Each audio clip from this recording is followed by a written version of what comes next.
to the First Presidency of the Church of Jesus sa Christ of Latter-day unang kapanguluhan sa simbahan ni Jesucristo sa mga santo sa ulahing mga adlaw. Mga minahal nga kaigsunan, sigon sa gilatid sa pinadayag diha sa section 120 sa doktrina ug mga pakigsaan, ang konseho sa paggasto sa mga ikapulo mao ang magtugot sa paggasto sa pundo sa simbahan.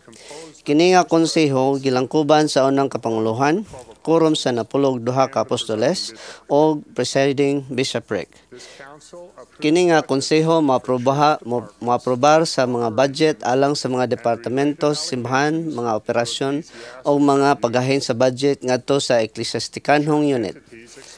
Ang mga departamento sa simbahan magasto sa pundo nga pinasubay sa giaprubahan nga mga budget o sumala sa palisiya mga pamaagi sa simbahan.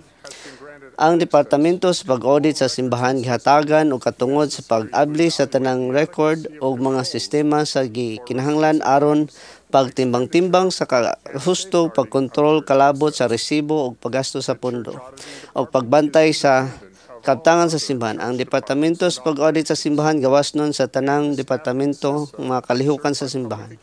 Ang kawanis naglangkob sa Certified Public Accountant, Certified Internal Auditors, Certified Information System Auditors o guban pang kwalipikadong profesional.